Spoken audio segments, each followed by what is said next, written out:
तो फाइनली आप लोग 12th में आ गए। चलिए, ये जो फर्स्ट यूनिट है ये है रिप्रोडक्शन। इसमें प्लांट का रिप्रोडक्शन यानी first chapter sexual reproduction in flowering plant, second chapter human reproduction और थर्ड चैप्टर है रिप्रोडक्टिव हेल्थ। तो फिजियोलॉजी जो क्लास 11th में पढ़ते हैं तो हम समझें कि फिजियोलॉजी का ही ये जो आखिरी चैप्टर है, एक एक chapter plant physio human physio, उनका रिप्रोडक्शन ये 12th में है। तो यहाँ से शुरू करते हैं। एनसीईआरटी के सीक्वेंस में ही चलेंगे, रिप्रोडक्शन करेंगे, फिर जेनेटिक्स है, जेनेटिक्स एंड इवोल्यूशन वो करेंगे, फिर human health, disease, microbes, biotechnology और लास्ट में इकोलॉजी। यही 12th क्लास का सिलेबस। 11th के कंपैरिजन में 12th का सिलेबस थोड़ा छोटा होता है। मेजर वेटेज जेनेटिक्स का है, नीट के एग्जाम के हिसाब से देखें, इवन बोर्ड एग्जाम में भी देखें तो वेटेज वाइज जेनेटिक्स है, फिर ये एक रिप्रोडक्शन का यूनिट है, इसका भी वेटेज है। तो शुरू करते हैं लेक्चर रिकॉर्ड।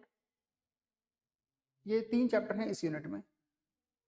हाँ, ये जो फर्स्ट यूनिट है 13 है, ठीक है। चलें तो शुरू करते हैं। फर्स्ट चैप्टर का ये जो फर्स्ट टॉपिक है ना बच्चों, ये क्लास 11th में जो आपने मॉर्फोलॉजी पढ़ी है फ्लावर्स के बारे में, तो उससे थोड़ा सा रिलेटेड है। तो आपको एक बार वो याद भी आ जाएगा कि आपने 11th में क्या पढ़ा हुआ है, ठीक है। चैप्टर है रिप्रोडक्शन इन फ्लावरिंग प्लांट और आज का जो टॉपिक है फ्लावर। तो फ्लावर के बारे में हमने पहले पढ़ा हुआ भी है।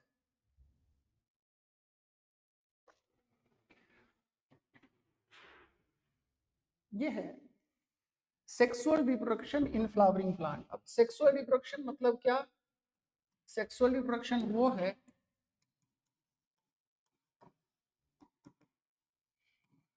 जो बाई पैरेंटल, यानी कैरेक्टर का कॉम्बिनेशन होता है।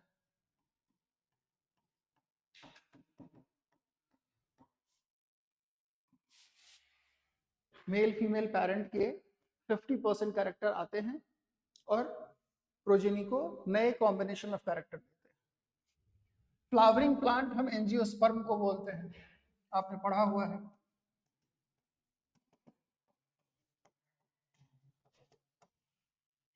तो हमारा चैप्टर है sexual reproduction in flowering plant.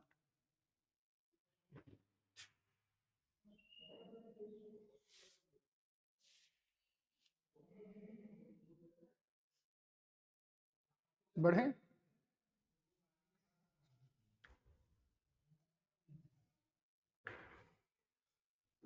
आपने 11th में इन्फ्लोरेसेंस सुना होगा। इन्फ्लोरेसेंस का क्या मतलब है?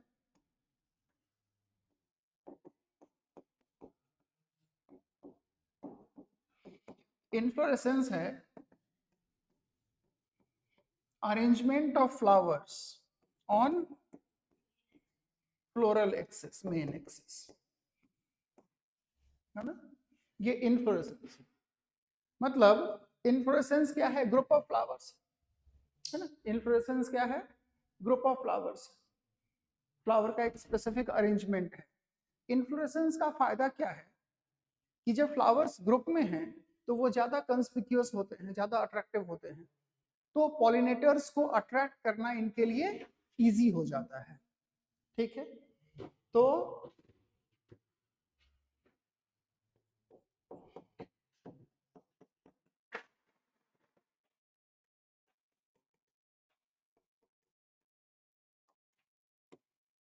पॉलिनेटर्स को अट्रैक्ट करेगा।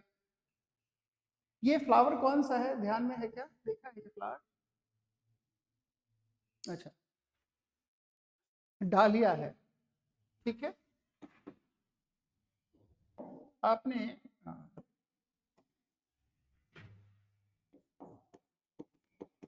ये डालिया है। आपको बहुत मजा आएगा ये सुनकर कि ये डालिया, ये जो आप फ्लावर देख रहे हैं, ये एक्चुअल में फ्लावर नहीं है, ये इन्फ्लोरेसेंस। सनफ्लावर देखा है ना, सनफ्लावर कौन सी फैमिली का है? एस्टरेसी फैमिली, है ना। ये भी सनफ्लावर फैमिली का ही है, एस्टरेसी फैमिली। ठीक है, एस्टरेसी फैमिली में कौन सा इन्फ्लोरेसेंस होता है? कैपिचुलम, हेड या कैपिचुलम।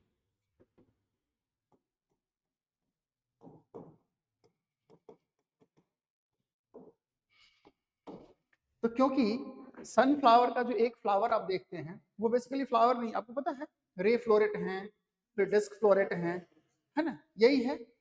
तो ये भी जैसे सनफ्लावर फ्लावर नहीं इन्फ्लोरेसेंस है, डालिया भी क्या है? इन्फ्लोरेसेंस है। समझ रहे हैं ना? ठीक है, मैंने कहा था ना 11th रिवाइज होती होती जाएगी, हो रही है। चलिए बढ़े आगे।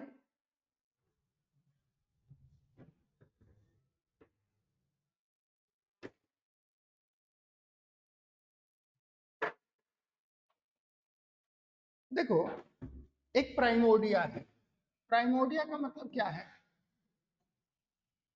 एक अर्ली बड है ना, स्टेम का एक बड है,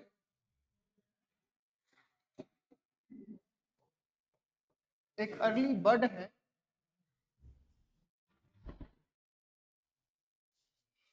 कहाँ का बड है? स्टेम का बड है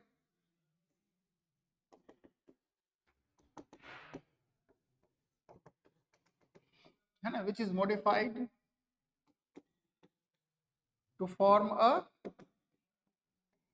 फ्लावर, है ना, तो फ्लावर बनाएगा।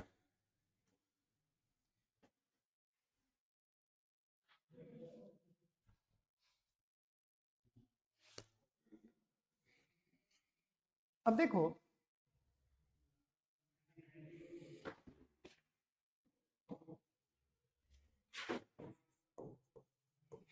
बड जो है ये वेजिटेटिव बड भी हो सकते हैं और फ्लोरल बड भी हो सकते हैं, है ना। वेजिटेटिव बड क्या करेगा? वेजिटेटिव पार्ट बनाएगा, है ना, रूट स्टेम लीफ बनाएगा, ठीक है। और फ्लोरल बड क्या करेगा? फ्लावर बनाएगा। तो एक अर्ली प्राइमोर्डिया है जो डेवलप होकर फ्लावर बनाता है, ठीक है।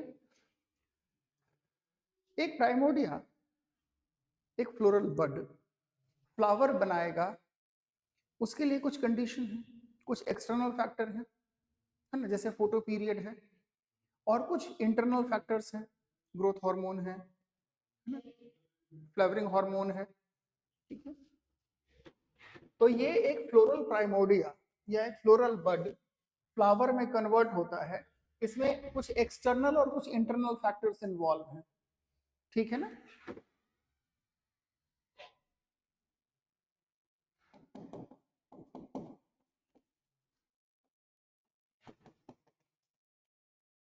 एक्सटर्नल जैसे कि फोटो पीरियड,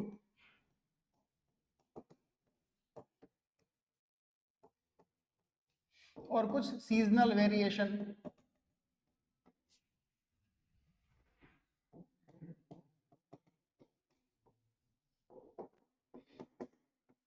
और कुछ इंटरनल फैक्टर्स जैसे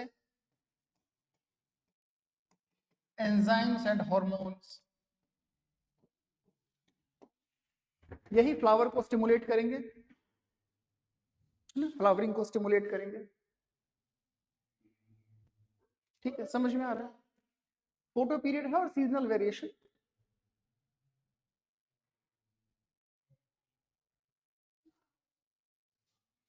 आ रहा है, कुछ समझ में आ रहा है ना थोड़ा बहुत?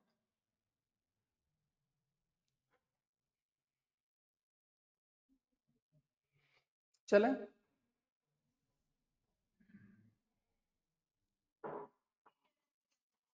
इंटरनल फैक्टर्स में एंजाइम है, हार्मोन है,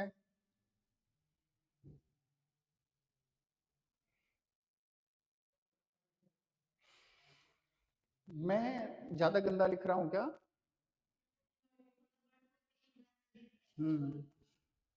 चश्मे का नंबर इनका थोड़ा, चले आगे बढ़े।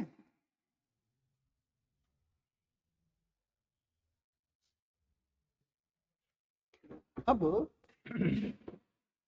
अगर कोई पूछता है फ्लावर, ये कलर दिख रहा है क्या? मैं कलर चेंज कर देता हूं आपके लिए।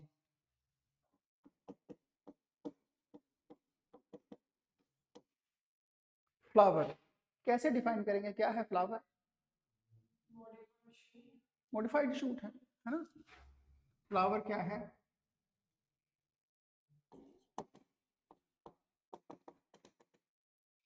a modified stem for reproduction। देखो क्या क्या मॉडिफिकेशन हुआ।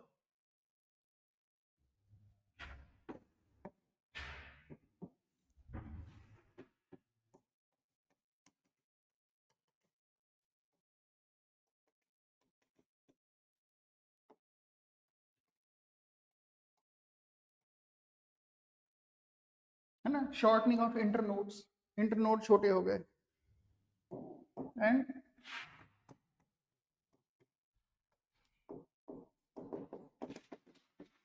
लीव्स मॉडिफाई हो गए।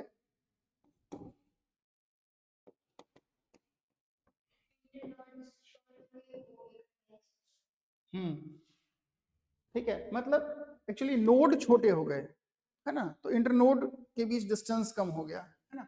शॉर्टनिंग ऑफ नोड्स लिख लेते हैं ना ज्यादा, shortening of nodes and leaves modified to floral whorls। whorl मतलब क्या होता है?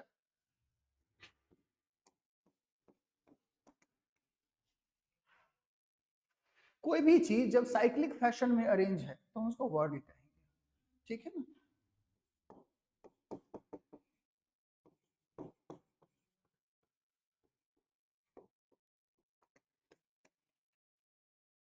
Cyclic arrangement of anything.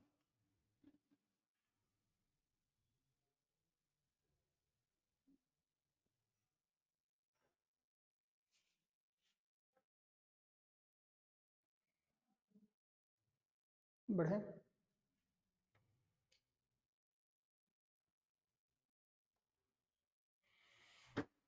थोड़ी सी बात एंजियोस्पर्म की, फ्लावरिंग प्लांट की।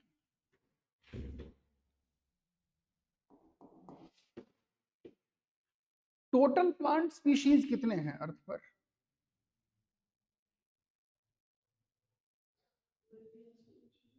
कितने?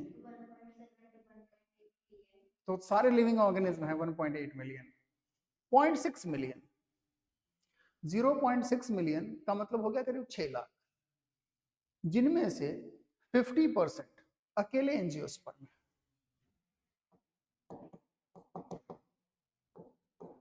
50% of all plant species, यानी एंजियोस्पर्म कितने हैं? 3 लाख स्पीशीज, ठीक है। आपको पता है एंजियोस्पर्म अर्थ पर कितने दिनों से है?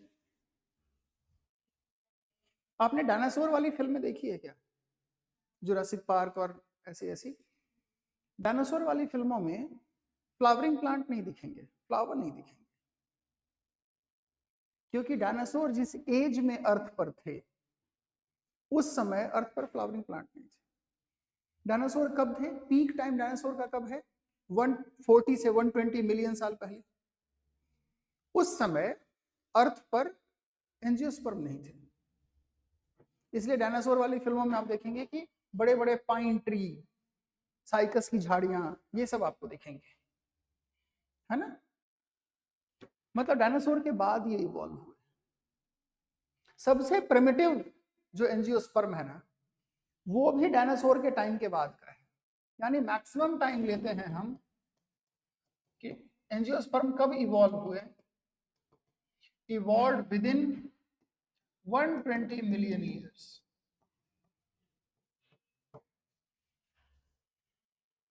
ठीक है, अब अर्थ पर लाइफ कब से है? करीब 3.2 बिलियन ईयर्स से। 1 बिलियन ईयर हमने छोड़ दिया, प्रोकैरियोटिक एज के लिए। हालांकि उसमें भी फोटोसिंथेसिस आ गया था, साइनोबैक्टीरिया आ गए थे, है ना। 2.2 बिलियन साल में यूकैरियोटिक इवोल्यूशन हुआ है। तो 2.2 बिलियन ईयर्स में इतने सारे प्लांट बने जो केवल 50% है। और ओनली 120 मिलियन ईयर्स में, वो कहाँ बिलियन है, 120 मिलियन ईयर, उससे भी कम, एक्चुअली तो 100 मिलियन ईयर है जिसमें एंजियोस्पर्म डाइवर्स हुए हैं, ये अकेले 50% हो गए। इतना सक्सेस क्यों मिला एंजियोस्पर्म को? एंजियोस्पर्म को इतना सक्सेस मिला, इसके पीछे सबसे मेन जो फैक्टर है, जो सबसे फंडामेंटल फैक्टर है ना, वो है मदद करना और मदद लेना। एंजियोस्पर्म ब्यूटीफुल फ्लावर्स बनाते हैं जिससे अट्रैक्ट होकर इंसेक्ट आते हैं, फिर पॉलिनेशन कराते हैं। तो इंसेक्ट आएगा तो इंसेक्ट को ये नेक्टर देगा, इंसेक्ट को खाने के लिए फूड रिच पॉलन ग्रेन देगा, ठीक है। तो एनिमल के साथ एसोसिएशन किया इसने, एंजियोस्पर्म ने, पॉलिनेशन के लिए। और केवल पॉलिनेशन नहीं, जो सीड बना उस सीड के चारों तरफ इसने फ्रूट भी बना दिया, है ना। तो पॉलिनेशन के लिए, गैमीट के ट्रांसफर के लिए भी इसने एनिमल्स के साथ कोऑपरेशन किया, और अपने सीड को दूर तक फैलाने के लिए टेरिडोफाइट के साथ क्या प्रॉब्लम है? जहां मदर प्लांट है वहीं स्पोर बनेंगे, वहीं नए प्लांट ग्रो होंगे, है ना। साइकस स्पाइनस के जो बल्ब हैं, है ना, जो सीड बनेंगे वो सीड वहीं गिरेंगे जहां मदर प्लांट। तो डिस्पर्सल, दूर तक सीड जाए, नए हैबिटेट में सीड जाएगा तो नए हैबिटेट में कॉलोनाइज करेगा। ये केवल एंजियोस्पर्म में है, क्योंकि एनिमल्स के साथ, इंसेक्ट, बर्ड्स, मैमल्स, इन सब के साथ एक एसोसिएशन डेवलप किया इसने, ठीक है। साइकस के साथ क्या प्रॉब्लम है? वही सारे सीड उगेंगे, तो एक ही जगह पर लिमिटेड स्पेस में वो सारे आपस में ही फाइट करके मर जाएंगे, ठीक है। तो इतने एडवांस क्यों हैं, है ना। इनमें better survival and adaptation due to involvement of,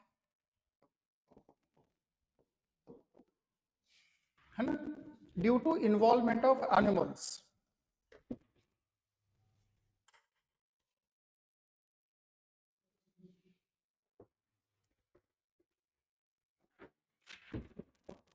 for pollination and dispersal, ठीक है। थोड़ी सी बात, मतलब हम बेसिक लॉजिक तो समझें कि कोई प्लांट अर्थ पर है तो क्यों है, कैसे है।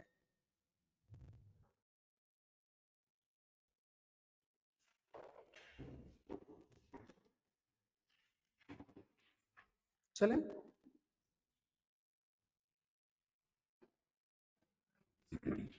बेसिक बात है। फ्लावर्स हमारे आसपास हैं, बहुत सारे फ्लावर्स हैं, अलग अलग कलर के, अलग अलग टाइप के।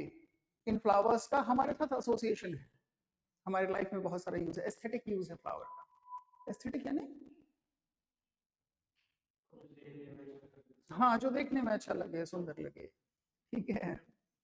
तो जैसे, हाँ, जैसे एस्थेटिक, कोई फ्लावर जो आप एस्थेटिक यूज करते हो सजाने में, रोज, ठीक है, रोज बहुत हो सकते हैं वैसे, ऑर्नामेंटल यूज, हाँ, फ्लावर नहीं है फर्न, ठीक है। सजाने में भी रोज को यूज करते हैं आप, मैरीगोल्ड को यूज करते हैं, है ना, लिली यूज करते हैं, लिली लिख देते हैं, आपने जो कहा वही लिखेंगे, है ना, लिली।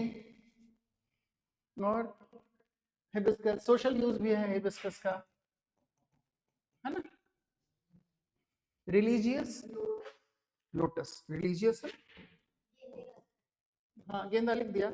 और धतूरा, आपको पता है रिलीजियस यूज है ना, वो कुछ लड़के होते हैं जो सोमवार के व्रत करते हैं, है ना आयुष, 16 सोमवार का व्रत किया है तुमने? हाँ किया है, करो, उससे अच्छे गांव में शादी होती है, कुछ ऐसा है ना, सीख लेना।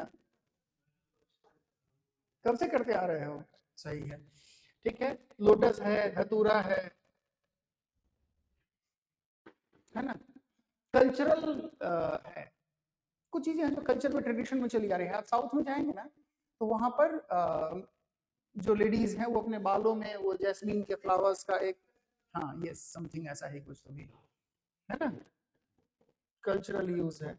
ये आपको इतना लिखने की जरूरत नहीं है, मैं तो यूं ही आपसे पूछ रहा था कि क्या क्या है, ये सब यूज है, लिखिए।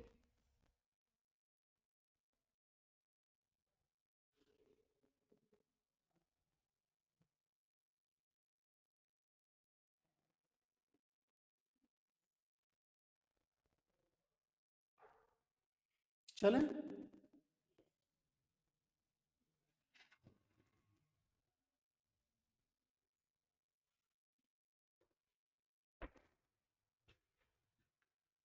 आगे बढ़ें।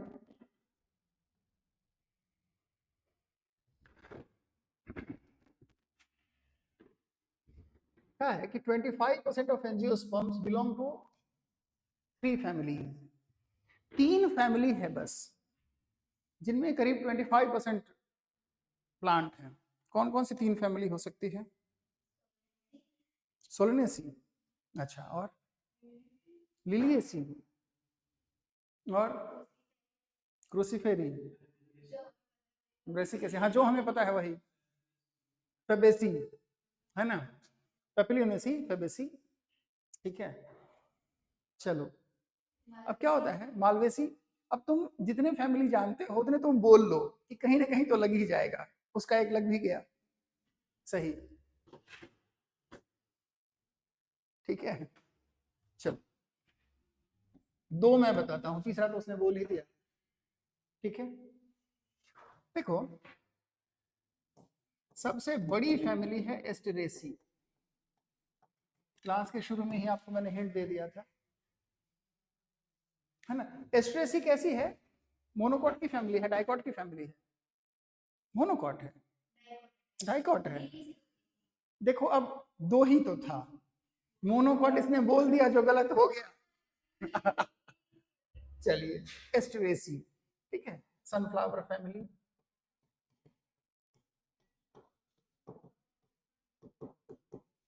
सनफ्लावर, डालिया, क्राइसेंथेमम, है ना, सनफ्लावर फैमिली। 24,000 स्पीशीज हैं जो हम स्टडी कर चुके हैं, और भी कई सारे स्पीशीज हैं, तो आप रफली इसको लिख लीजिए, मोर देन 24,000 स्पीशीज। कुछ एक्सपर्ट्स ने तो 30,000 के ऊपर का स्पीशीज बताया है, ठीक है। एस्ट्रेसी फैमिली, है ना, एस्ट्रेसी फैमिली, डाइकॉट फैमिली है, और दूसरी फैमिली, चलो दूसरे नंबर पर, है ना, तुक्का तो लिलिएसी, फेबेसी अभी बोल रहा था वो, हाँ, मालवेसी भी, हाँ, मैंने फिर से हिंट दिया था शायद आपको। ऑर्किडेसी फैमिली, ऑर्किड्स, ऑर्किड्स क्या है, मोनोकॉट है, डाइकॉट है? मोनोकॉट्स, है ना। तो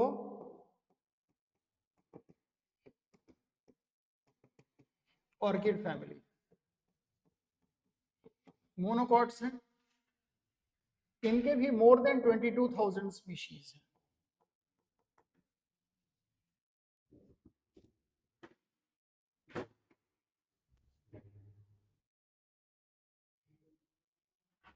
ठीक है।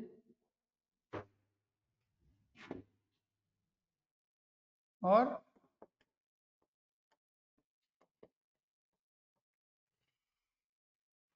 फेबेसी है ना, लेग्यूम या पॉड फैमिली, पल्सेस फैमिली है ना, दाल की फैमिली है। इनके भी मोर देन 18,000 स्पीशीज है। हो सकता है आपको एग्जाम में इनमें से, मतलब ये जो बात हम पढ़ रहे हैं ये एग्जाम में कोई ना पूछे सीधा सीधा, आपके नॉलेज के लिए बता रहा हूँ, थोड़ा तो पता रहना चाहिए इतना। बढ़े आगे।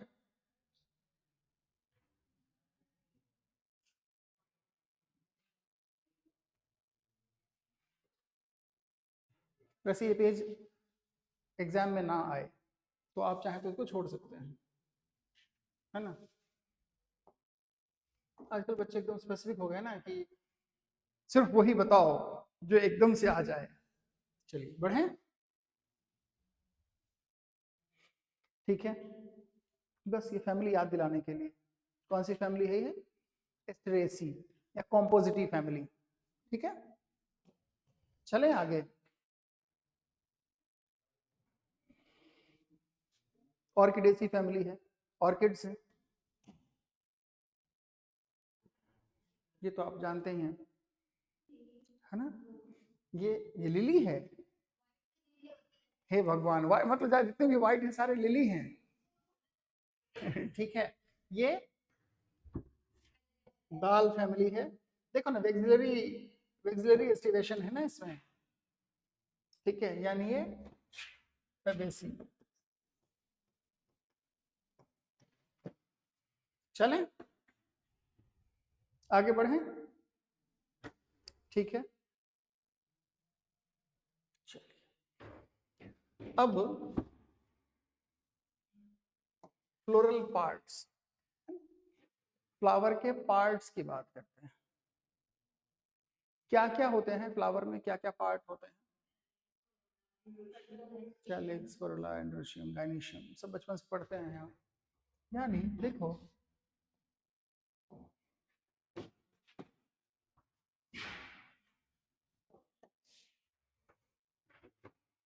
एक तो वो है जिसको हम बोलते हैं एक्सेसरी वर्ड।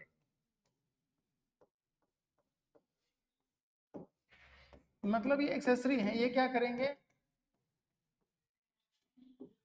हाँ, हेल्प करेंगे, प्रोडक्शन देंगे, फ्लावर को शेप देंगे, अट्रैक्टिव बनाएंगे, तो एक्सेसरी वर्ड है। और दूसरे हैं जिनको हम बोलते हैं एसेंशियल वर्ड, जो गैमीट बनाएंगे।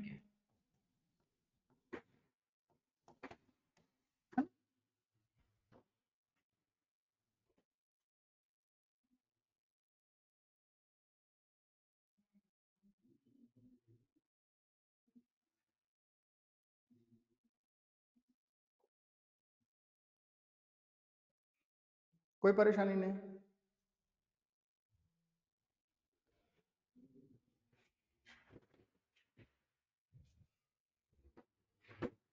अब जो एक्सेसरी वर्ड हैं,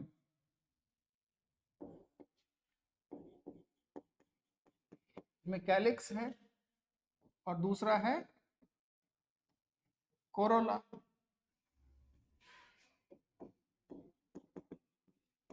कैलिक्स आउटर है, ग्रीन है, प्रोटेक्टिव है।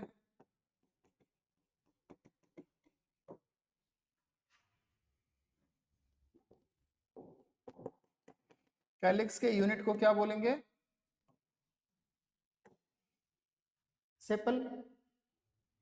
कोरोला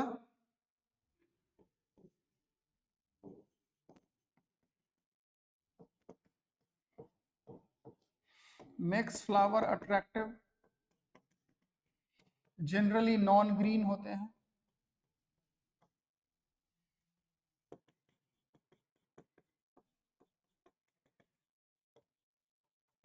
इंसेक्ट को अट्रैक्ट करते हैं। कोरोला के यूनिट को क्या बोलते हैं?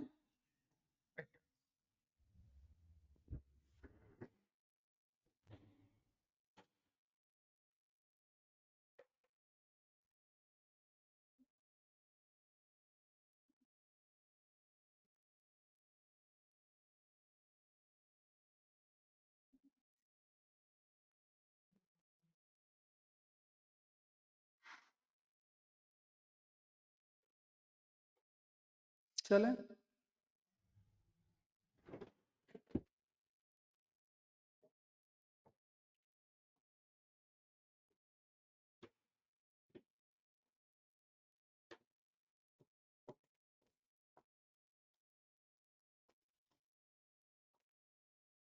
अब है एंड्रोशियम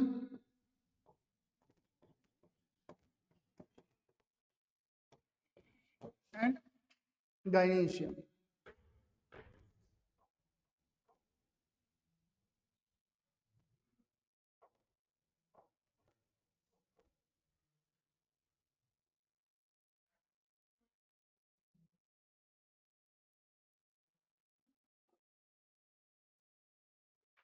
ठीक है,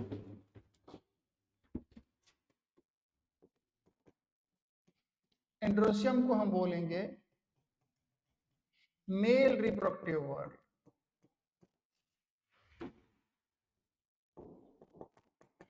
एंड्रोशियम के यूनिट को हम बोलेंगे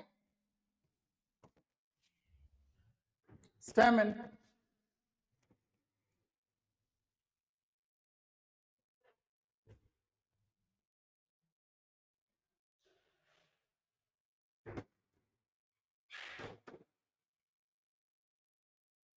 Gynoecium is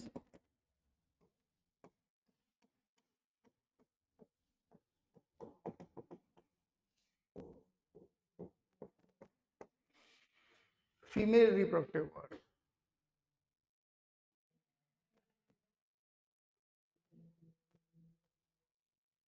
है ना।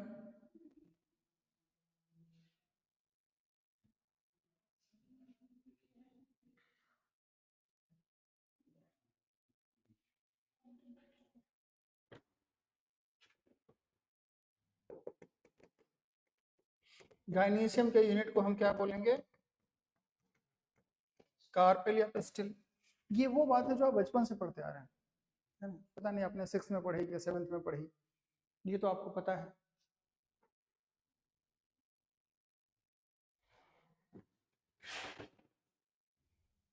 कर लिया, प्रिंट कर लिया, छाप लिया, बढ़े। एक टिपिकल फ्लावर का डायग्राम बना के देखते हैं।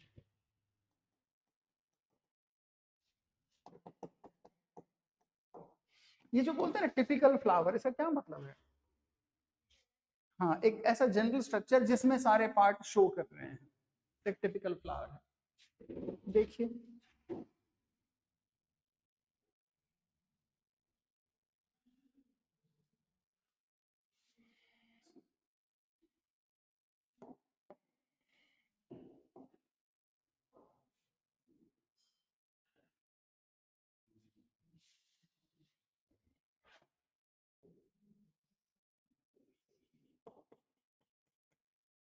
ये कैलिक्स है,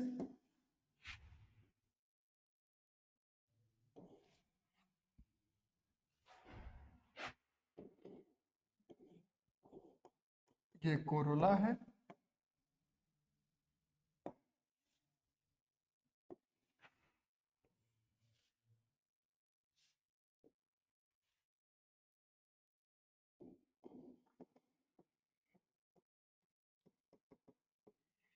ये एंड्रोशियम है,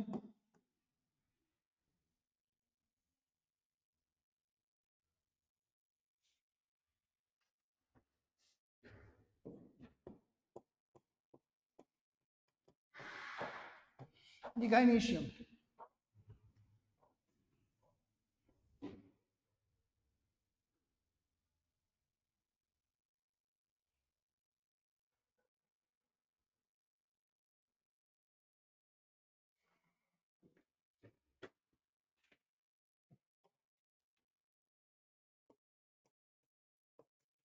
ये पेडिसल या पेडंकल, है ना, स्टॉक ऑफ फ्लावर। और इसका जो ये टर्मिनल पार्ट है, ये थैलेमस है ना।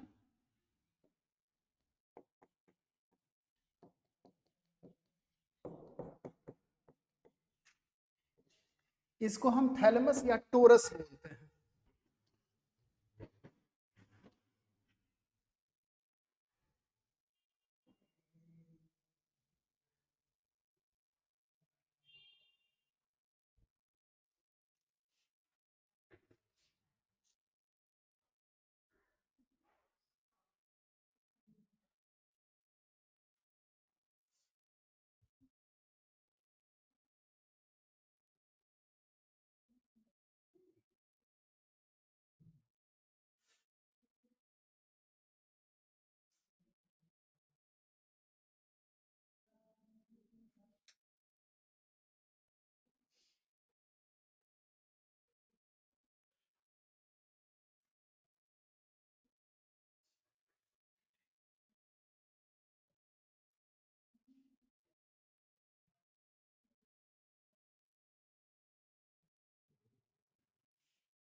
चलो,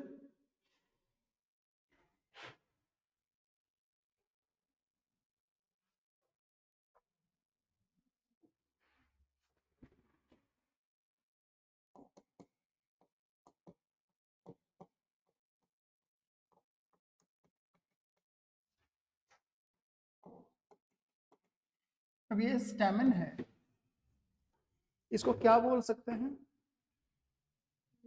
मेल रिप्रोडक्टिव यूनिट।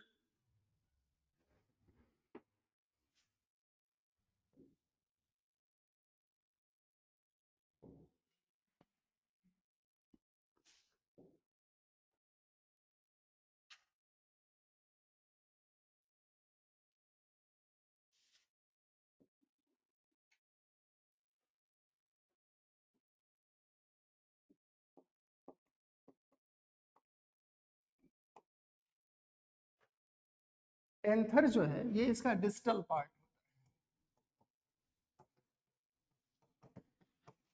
और ये प्रॉक्सिमल पार्ट है।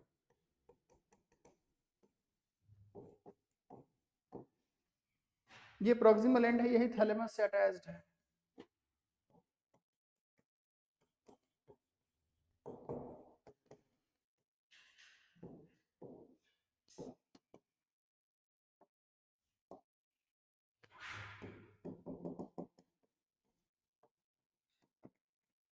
मतलब स्टैमिना में मेनली दो ही पार्ट है ना, एंथर है और फिलामेंट।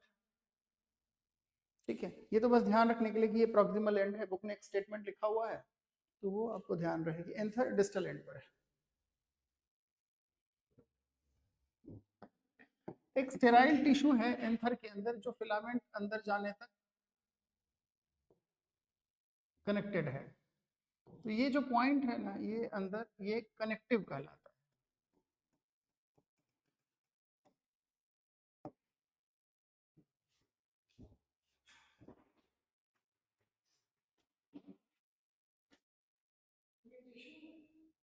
हाँ, जो फिलामेंट है ना ये एंथर के अंदर तक गया है। ठीक है, तो एंथर के अंदर तो गैमीट बनाने वाले स्पोरोजिनस टिश्यू है, उसके बीच में ये जो स्टेराइल टिश्यू है, ठीक है, वो कनेक्टिव कहलाता है।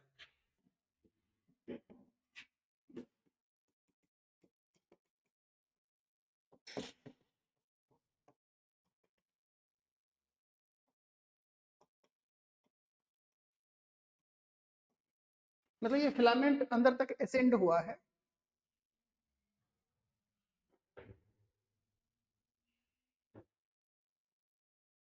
तो एंथर और फिलामेंट का वो जंक्शन है connective.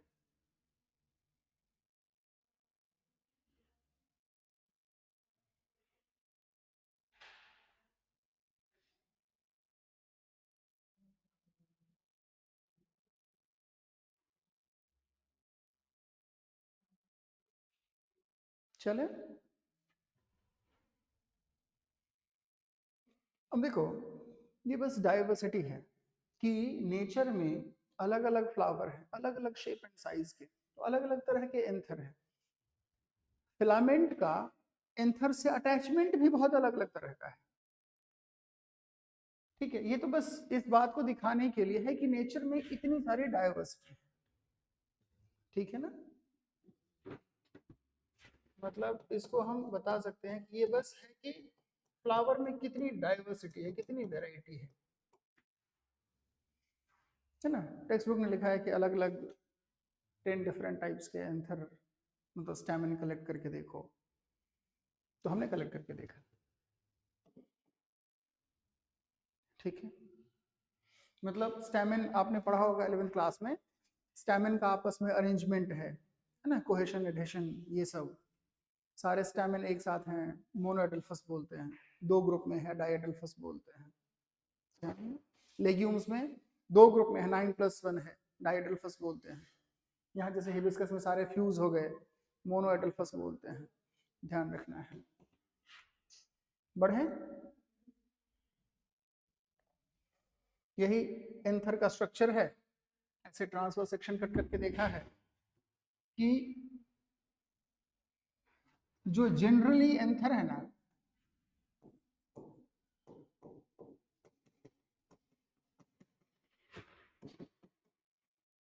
Generally it is bilobe,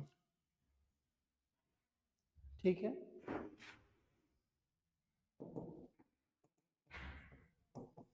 and each lobe has two theca, 2 sac है, ठीक है। इसलिए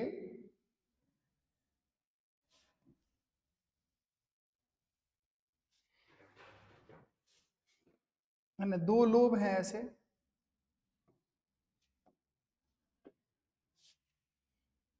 ठीक है। तो इसीलिए इसको कहते हैं कि जनरली एंथर इज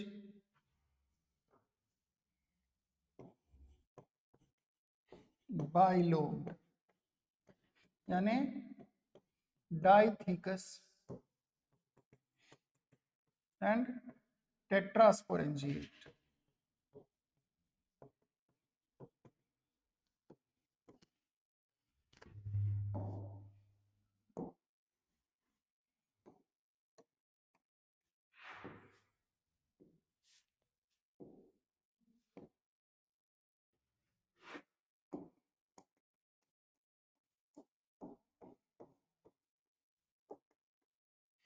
है ना, 4 स्पोरेंजिया है, स्पोरेंजिया यानी स्पोर के सैक, ठीक है। तो 4 माइक्रोस्पोरेंजिया है, तो हम इसको क्या बोलेंगे, टेट्रास्पोरेंजिएट, है ना।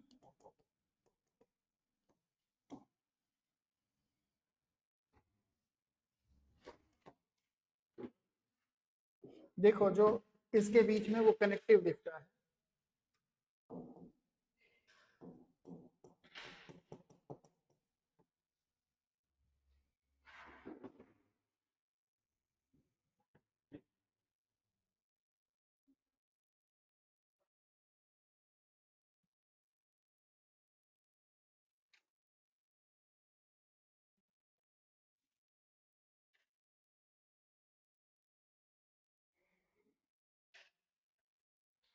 चलें आगे।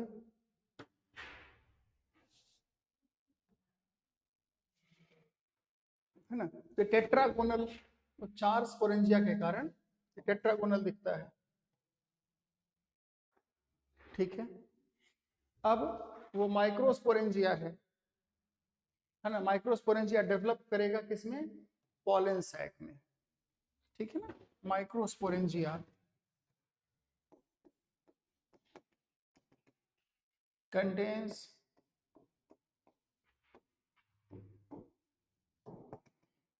sporogenous tissue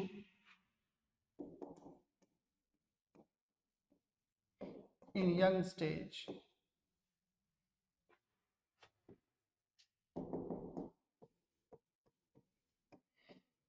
which develop into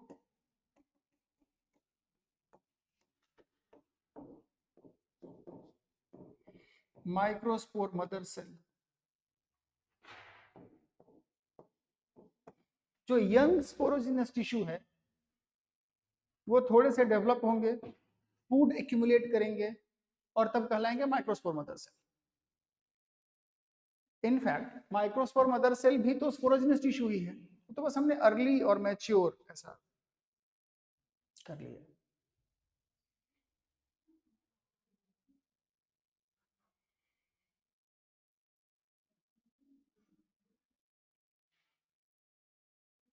ठीक है। अभी जो माइक्रोस्पोर मदर सेल है यही तो मियोसिस करेगा और ये मियोसिस करके पॉलन ग्रेन बनाएगा, है ना, जिसमें मेल गैमीट बनेगा। तो हम कहेंगे कि ये माइक्रोस्पोर मदर सेल है,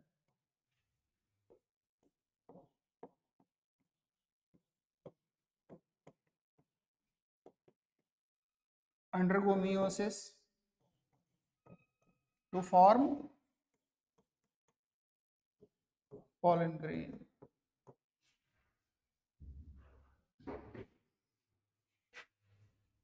तो ये माइक्रोस्पोरेंजिया डेवलप होकर पॉलन सैक कहलाता है। यानी माइक्रोस्पोरेंजिया के अंदर जब पॉलन ग्रेन्स बन जाएंगे तो उसको हम पॉलन सैक या पॉलन चेंबर बोलते हैं, है ना। पॉलन सैक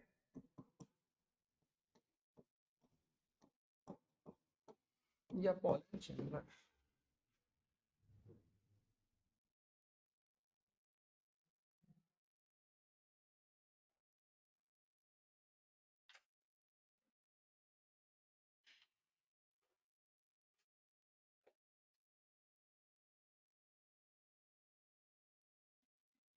चलें,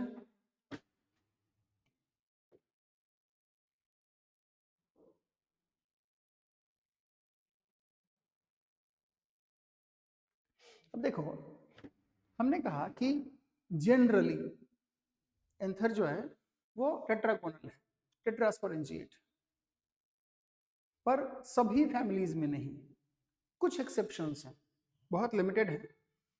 जैसे हिबिस्कस, है ना, ये पूरी फैमिली, कौन सी फैमिली है इनकी? हाँ, फैमिली मालवेसी। ठीक है, मालवेसी फैमिली क्या है? मोनोथीकस, तो एक ही थीका है, तो उसमें दो स्पोरेंजिया है, यानी मोनोथीकस एंड बाइस्पोरेंजिया। ठीक है, ये आपके एग्जाम में पूछा हुआ है।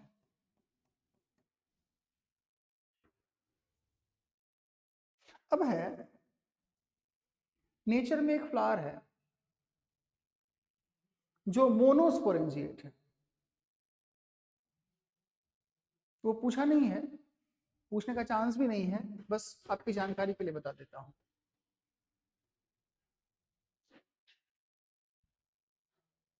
ठीक है ना, मतलब इसमें दो ही माइक्रोस्पोरेंजिया है।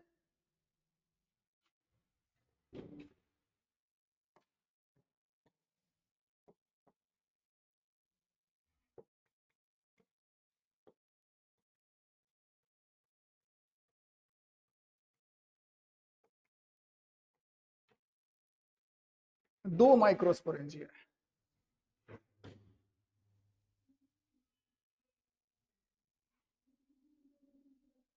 कोई परेशानी नहीं, चलें आगे।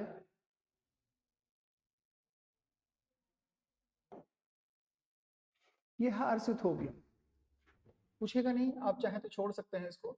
ये मोनोस्पोरेंजिएट है, केवल एक ही पॉलन चेंबर, एक ही पॉलन सैक है।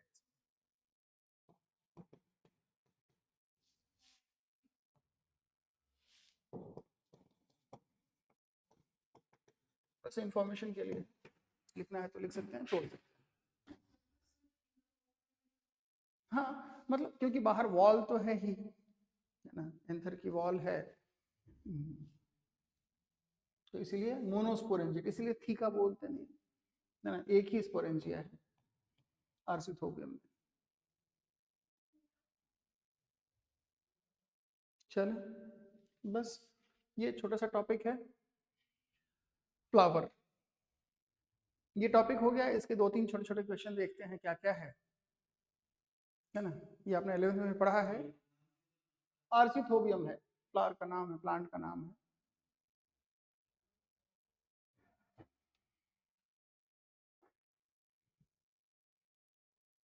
ये तो यूं ही बता दिया आपको परेशान करने के लिए। ठीक है, चलें, चलिए इतना मैंने बताया, अब कुछ कुछ आप बताइए।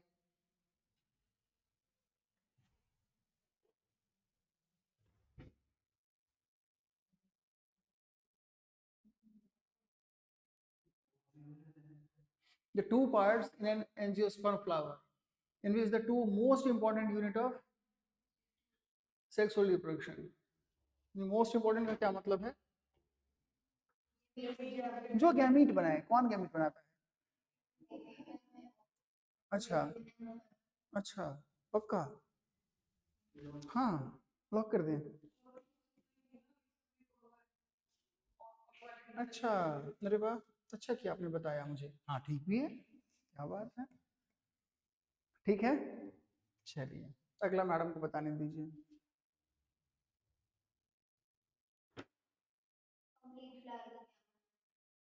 कंप्लीट फ्लावर का क्या मतलब है?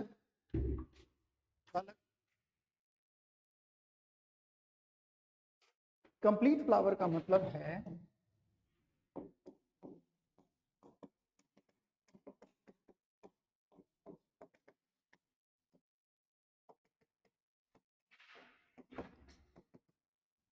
which contains all four floral word।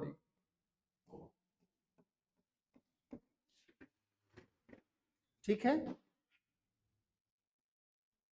Complete flower उसको बोलते हैं जिसमें चारों फ्लोरल वर्ड है एक ही फ्लावर में। सोलेनम यानी पोटैटो, सोलेनम ट्यूबरोसम है ना, सोलेनम जीनस है ये। कंप्लीट कुकुरबिट्स क्यों नहीं है? लौकी, कद्दू, खीरा, तरबूज।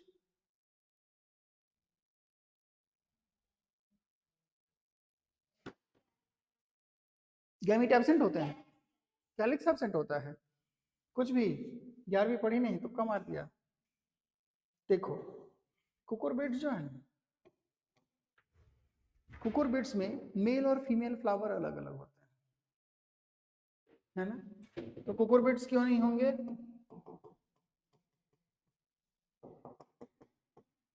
यूनिसेक्सुअल फ्लावर, मेल फ्लावर अलग, फीमेल फ्लावर अलग। कुकुरबिट्स में भी यही बात है, मेज में भी यही बात है। ठीक है, और पपाया तो प्लांट ही मेल और फीमेल होते हैं, तो यहां भी कंप्लीट फ्लावर नहीं हो सकता। ठीक है ना, यहां तो मेल एंड फीमेल प्लांट ही अलग है। इसको तो हम क्या बोलते हैं, डायशियस बोलते हैं ना, द प्लांट ही डायशियस। तो कंप्लीट फ्लावर मतलब एक ही फ्लावर में मेल फीमेल दोनों हैं। ठीक है, तो वैसे तो आपका तुक्का था। हैं, तो जैसे भी है, तुक्के के पीछे भी लॉजिक होता है।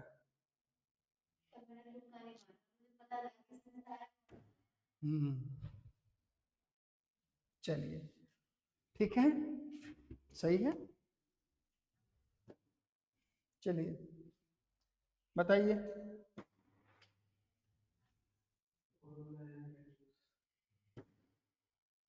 अच्छा, ये तो लगभग समझ लो फिर से वही पूछ लिया है। कोरोला एंड कैलिक्स, सही कहा है उन्होंने। नहीं मुझे क्या पता, मैं तो देखो अब ये बदल गया केजरीवाल की तरह, है ना? हर क्वेश्चन में कुछ कीवर्ड होता है। तो अब क्या मानेंगे, पहले वाला मानेंगे उसका बाद वाला मानेंगे? मेरी मर्जी, मुझे देखो, मुझे तो पता होता तो मैं पूछता है क्यों आपसे। ऑप्शन कर दिया क्या, अब क्या किया? एंड्रोशियम एंड गायनीशियम, एसेंशियल वही है ना जो केमिकल प्रोड्यूस करता है। हम्म, ठीक है, तो एसेंशियल वर्ड क्या है? Androecium and gynoecium. ठीक है, चलिए अच्छी बात है। हम्म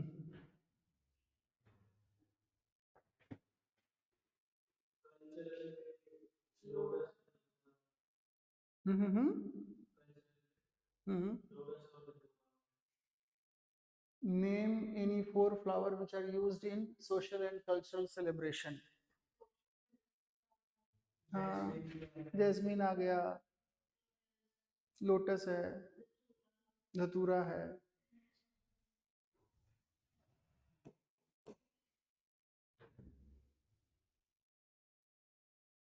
जैस्मीन है, रोज है, क्राइसेंथेमम है।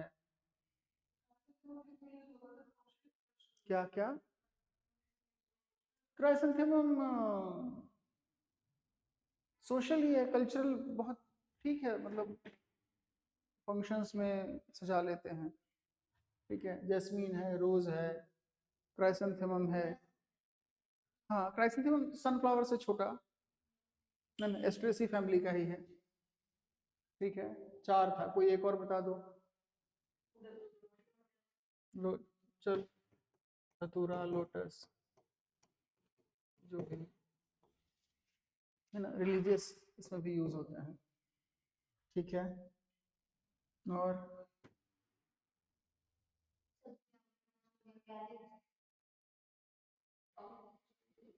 हाँ, आउटसाइड टू इनसाइड है ना, बाहर से अंदर की तरफ। कैलिक्स, कोरोला, एंड्रोशियम, गैनीशियम, ठीक है। आउटर मोस्ट कैलिक्स है, फिर कोरोला है, फिर एंड्रोशियम है, और सबसे अंदर गाइनीशियम है। ये फर्स्ट टॉपिक था फ्लावर, ठीक है। वो बेसिक बातें हैं जो आपने 11th में भी पढ़ी हुई थी। अब सेकेंड टॉपिक है इसका प्री फर्टिलाइजेशन, है ना, प्री फर्टिलाइजेशन इवेंट्स। तो उसमें क्या क्या है, पहले मेल गैमीट का डेवलपमेंट हम देखेंगे, यानी एंथर के अंदर माइक्रोस्पोर मदर सेल से मॉडिफाई होकर वो पॉलन ग्रेन बनाएगा, ठीक है। तो मेल गैमेट का डेवलपमेंट देखेंगे। उसके बाद कार्पेल या पिस्टिल, उसमें हम फीमेल गैमेट का डेवलपमेंट देखेंगे, है ना। तो माइक्रोस्पोरोजेनेसिस यानी पॉलन ग्रेन का बनना, मेगास्पोरोजेनेसिस यानी एक मैच्योर ओव्यूल का बनना, ओव्यूल में एम्ब्रियो सैक का डेवलप होना। तो जब मेल और फीमेल गैमीट डेवलप हो गए, ये सेकेंड टॉपिक था, है ना, सेकेंड टॉपिक होगा, यानी प्री फर्टिलाइजेशन इवेंट। जब गैमीट बन गया तब इनका पॉलिनेशन होगा, पॉलन का ट्रांसफर। उसमें हम देखेंगे कि एजेंट्स क्या हैं, यानी मीडियम क्या है पॉलन के ट्रांसफर का, तो एजेंट्स ऑफ पॉलिनेशन। फिर उसमें हम टाइप्स ऑफ पॉलिनेशन देखेंगे, है ना। पॉलिनेशन के टाइप का मतलब सेल्फ पॉलिनेशन, क्रॉस पॉलिनेशन, है ना। फिर क्रॉस पॉलिनेशन में भी हम दो तरह से देखते हैं, ऑटोगैमी यानी सेल्फ पॉलिनेशन बोलते हैं, क्रॉस पॉलिनेशन यानी एलोगैमी। अब वो एलोगैमी दो तरह का होता है, जिटनोगैमी, जैसे मेज है, कुकुरबिट्स, इनमें क्या होता है, एक ही प्लांट में मेल फीमेल दोनों फ्लावर होता है।